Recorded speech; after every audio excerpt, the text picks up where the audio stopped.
잘 지냈어요 모두 보고 싶었어 이도 고잉은 언제나 너에게 고잉 나쁜 것 싹다 모아도 하고픈 나와 에너지 임무와 아주 따라와 에너지 한 방에 아주 발사와 지금부터 다 하루에 요함성 발사 이 노래는 네 만화의 엔딩송이다. Assalamualaikum warahmatullahi wabarakatuh. Selamat pagi, selamat siang, selamat sore, dan selamat malam buat teman-teman yang menonton video ini. Sebelumnya, perkenalkan nama saya Ratna Dwi Wulansari dengan NIM 21000241102. Saya merupakan mahasiswi Fakultas Hukum Universitas Ahmad Dahlan. Di video kali ini, saya akan menjelaskan mengenai proses pendaftaran kepemilikan hak cipta. Video ini sekaligus untuk memenuhi tugas mata kuliah Hukum Hak Kekayaan Intelektual yang diampu oleh Ibu Dr. Fitriatus Salihah, SHMH. Baik, langsung saja ke pembahasannya. Sebelum saya menjelaskan mengenai proses pendaftaran kepemilikan hak cipta, saya ingin menjelaskan sedikit mengenai hak cipta. Hak cipta atau copyright adalah hak eksklusif yang diberikan kepada pencipta atau pemegang hak cipta untuk mengatur penggunaan hasil penuangan gagasan atau informasi tertentu. Pada dasarnya, hak cipta merupakan hak untuk mengklaim suatu ciptaan. Sama halnya dengan merek dan paten, hak cipta termasuk juga ke dalam hak kekayaan intelektual. Sejalan dengan perkembangan teknologi, pendaftaran hak cipta pun bisa dilaksanakan secara online dengan menggunakan aplikasi e-hak cipta, yakni sebuah aplikasi yang merupakan sebuah sistem berbasis web yang dibangun dan dikelola oleh Direktorat Jenderal Kekayaan Intelektual atau Dirjen HKI, Kementerian Hukum dan Hak Asasi Manusia Republik Indonesia.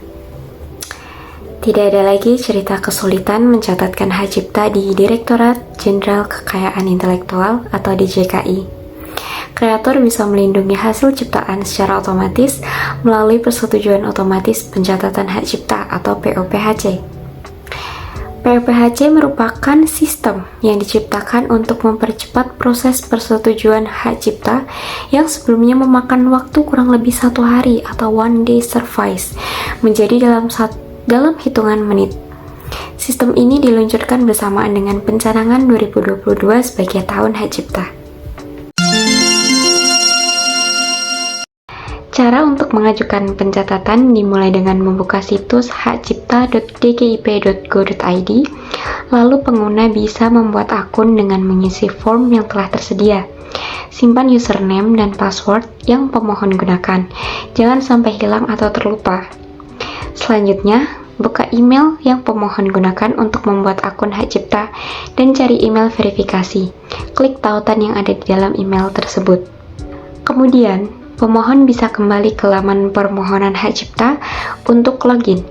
Setelah login, pilih menu hak cipta, kemudian permohonan baru. Pemohon bisa mengunduh surat pernyataan pada pop-up yang muncul pertama kali. Pemohon akan menemukan formulir permohonan hingga lampiran yang perlu diunggah ke permohonan digital ini. Lampiran yang wajib diunggah antara lain KTP pemohon, surat pernyataan, dan contoh ciptaan. Pastikan pemohon mengisi setiap kolom dan lampiran dengan benar. Jika pemohon sudah yakin seluruh data yang diisi sesuai dengan karya yang ingin dicatatkan, maka klik submit. Lakukan pembayaran penerimaan negara bukan pajak PNBP melalui bank sesuai dengan nominal tertera dan masukkan kode billing saat pembayaran. Setelah pembayaran dilakukan, maka sistem akan segera memproses pengajuan permohonan dalam beberapa menit.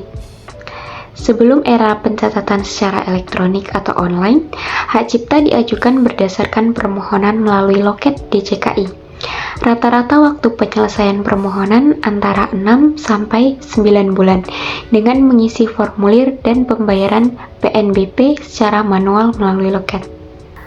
Pada 2015, e-hak cipta diluncurkan dengan waktu proses lebih cepat, yaitu 14 hari kerja.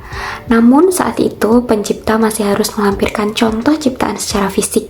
Pengamanan dokumen digital juga belum tersedia. Bahkan layanan pasca permohonan juga tidak tersedia secara online.